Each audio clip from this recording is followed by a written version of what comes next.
Everything you need to know before buying a Ford Focus RS, in my opinion. A lot of what I planned for when I went and bought my Focus RS was said true, but there are some things now I know after the fact that I want to pass on to you so that when you go to shop for one, you get one you like. At the end, we're going to go over the modifications that should scare you when looking and wanting to purchase a Focus RS. So stick around to the end because that's a helpful one. Every car has its problems. Like if you watch this video, it's not going to solve or save you of any problems. So just do your due diligence, do your studies, watch this video, kick back all the way through, and I know you're gonna walk away from this video with some new ideas of things to check for. Let's get into it. If you're new here, my name's Cameron. I've been working, nerding out, wrenching on cars for the last 10 years, having a lot of fun on YouTube the last quite a few years. Don't even pay attention to time anymore. Learning every single day. That's all that matters, right? Just so you know, there's a difference between the RS1 and RS2. So when you buy a Ford Focus RS, you're either getting one that has the RS1 package or an RS2 package. The RS1 package is only lacking a couple things, and it's not that big of a deal in my opinion, but this is an RS2 package. This has heated steering wheel, heated seats, all automatic seat controls, powered by motors, seats, voice activated navigation system that no one uses anymore because you have Apple CarPlay, so don't worry about that. And the seats have suede in them instead of this other material, and I'll put a thing on the screen so you can kind of see what the RS1 seats look like. Little bit of a difference, but what's cool about the RS1 and RS2 is it's not different enough to where you feel sad. If you got an RS1, like boo-hoo. It's not that much different. Like you're good. Just if you find an RS2, it's like sweet, got one, rad. 1552 Turbo Max, not the factory wheels, but there are two different types of wheels that come on the Focus RS. You've got the gray wheels with Michelin Pilot Super Sport tires, then the upgraded, the step up from that, which the ones that came on this car. This car was just specced out all the way.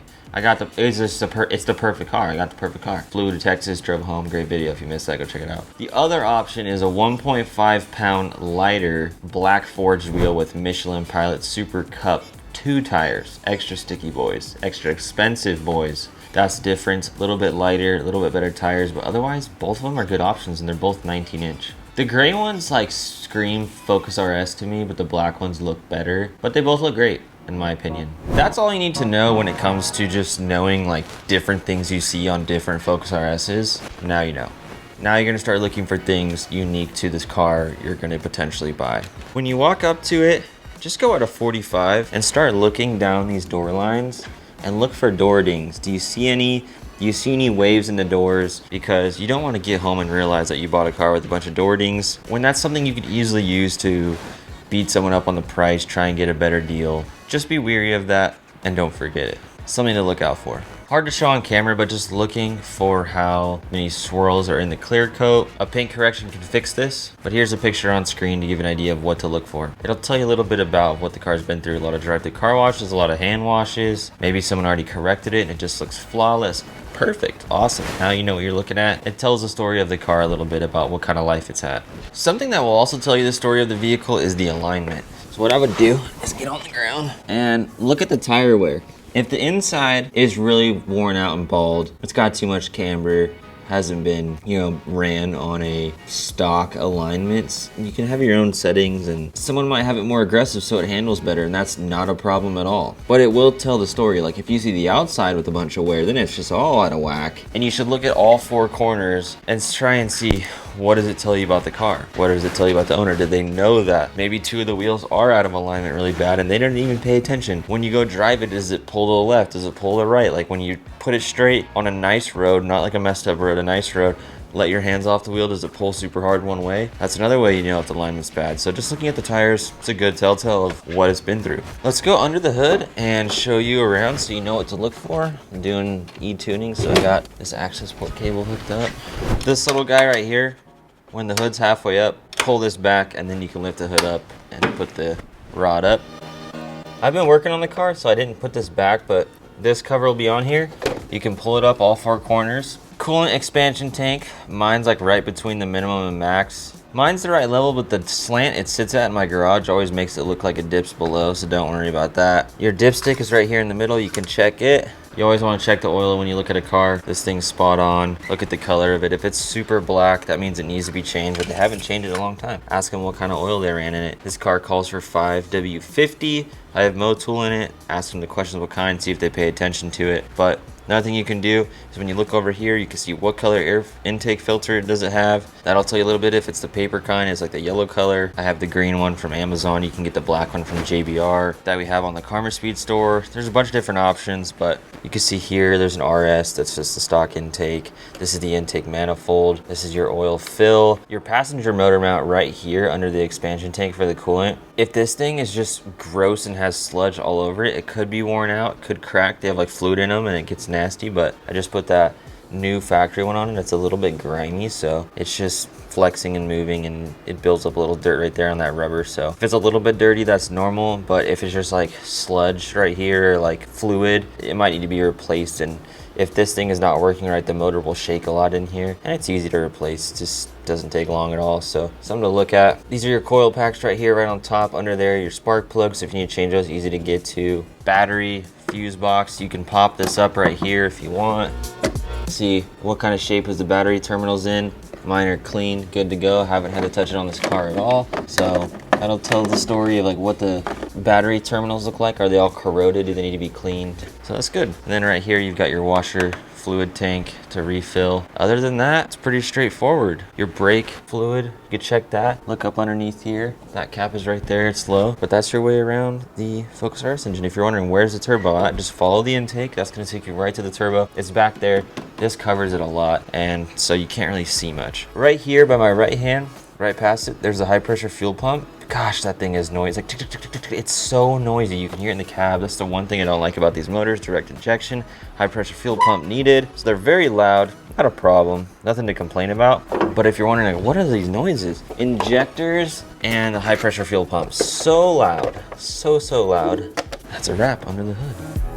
Once you go and drive it, just get a feel for it. Does it feel smooth? Does it feel clunky? Does the shifter feel okay? One thing you might ask yourself is, how do I know that the clutch hasn't been abused? How much life does it have left? You can view clutches as basically just a big brake pad. You've got a pressure plate, a clutch plate, and a flywheel. The clutch plate is gonna go up against the flywheel, and when you let the clutch out and the car starts rolling, it's clamped to that flywheel and they spin together, and then when you press the clutch in, it pulls it away so this flywheel can rotate. So that little interim of like letting the clutch out, you've got something that's spinning, the motor is spinning, and then you let the clutch out, it grabs, but it'll sometimes slip, and that's where all the wear can happen. A lot of the wear, or when you build a lot of horsepower, the clutch wears out and it can't even grip because that material is not grippy enough to hold against that flywheel. So a good thing to do, in my opinion, if it drives fine, it feels fine. If you put the car in first gear to dead stop and just let the clutch out, no throttle, and just see, does it engage? Does it grab smooth? Does it feel like it's like struggling? Does it feel rough? If it does, maybe you should question it. But most of the time, these cars have good clutches. Most people take care of them, and they're really easy to press, and a lot of people use them properly compared to like a Subaru or something where people are trying to like launch them and stuff all the time. So just pay attention to the engagement of like letting the clutch out. How does it grab? And when you don't have any throttle on it, it's just gonna start to grab. And if it's worn,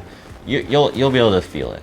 Questions to ask the owner. What kind of oil do you put in it? Do you change it yourself or do you take it somewhere? What oil filter do you use? I use a FL400S. It's the larger Ford Motorcraft one. Why not? Cheap insurance. Larger oil filter is all it is. Fits perfect just like their stock one does, but it's just bigger, so it's more filtering. You got to do a little bit more oil in the engine because you got to fill up that filter, which is fine. So if someone says FL400 oil filter, Motorcraft, Ford Motorcraft, perfect. Good sign. They care about the little details. But it's not something you should be wary of. Like if they use a stock one its whole life, it's fine.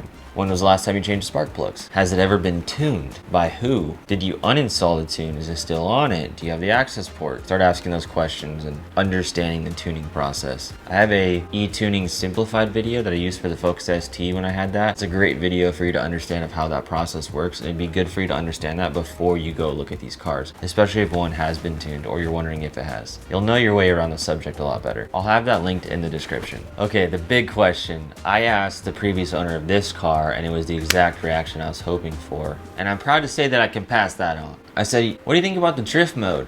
He's like, oh, no, I don't use it. And I was like, okay, he's an older gentleman, so I was like, I trust him, I believe him. And he goes, yeah, my friend said he tried it out, and I didn't really like that he tried it out. I gave it a shot once, and the reason I haven't talked about it on video is because this car has open differentials, and it uses clutch packs to engage power to individual wheels, and the whole all-wheel drive system on this car is interesting, how it works, which we can dive into later in another video. But I did one donut, and you really have to send the car deep with the e-brake. So you have to like really whip the car in. You want to let the clutch out smooth. I made sure not to just rag on it or anything, but I let it engage, and then I was able to start doing donuts. A couple people online, and I talked to the guys at Mountain, they're like, hey, when you get the Quaif, I think it's called, limited slip differential, it makes all the difference. So much more playful. This car is a lot more fun. So the way the differential is in this car, and then the way the car manages how much power to each wheel and how much torque with torque vectoring and the clutch packs, it's all-wheel drive. It's just, I don't like it.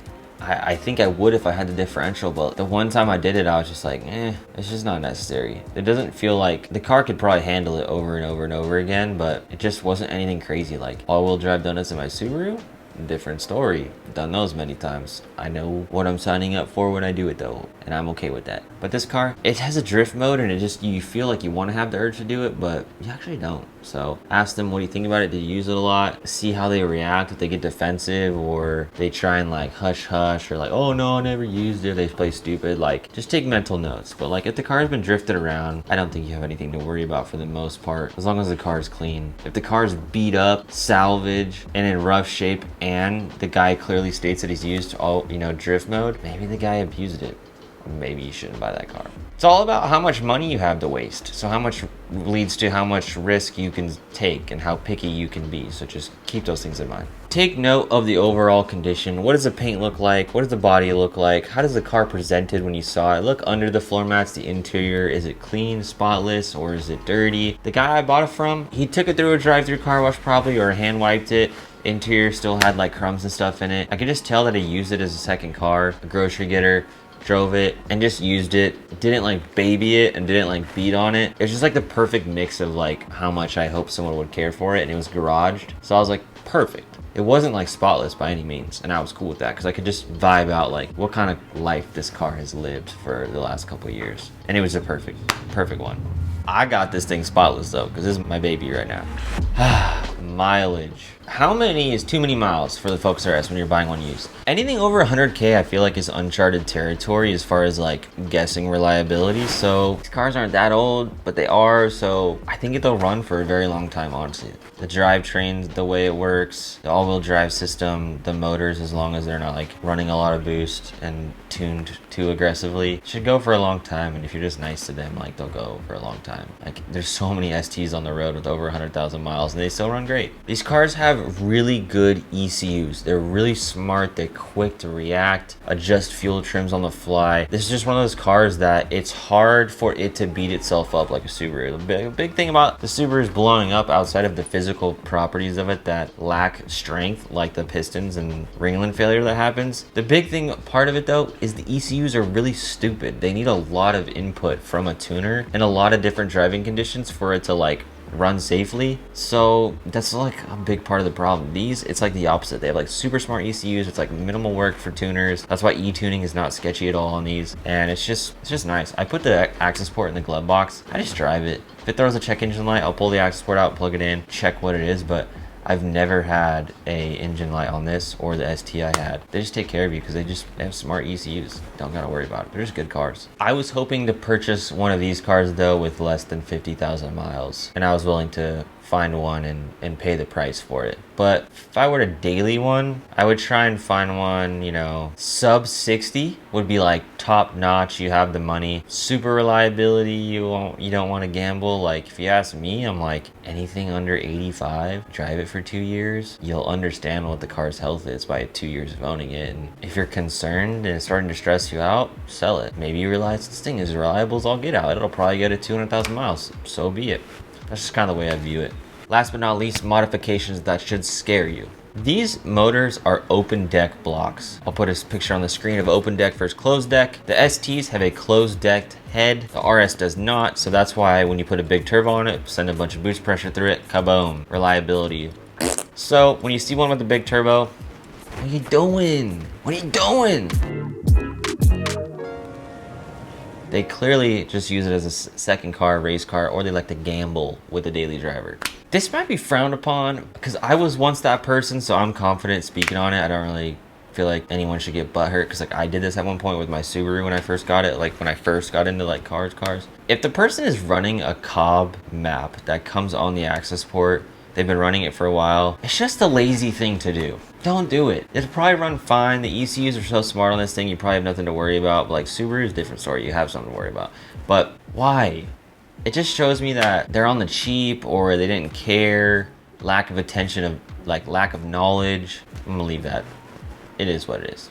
If this video gave you some confidence going to look for an RS, click that thumbs up button. And if you have yet to see the modification guide I built for the Focus RS to get the best bang for your buck and the most enjoyment out of the car for every dollar you spend, I highly recommend it. I have the video right here. You can go click on it, watch it. It'll take something away from it. Maybe you'll use it all the way through. Maybe you'll use it for halfway. Thanks for stopping by. Appreciate you. See you over there.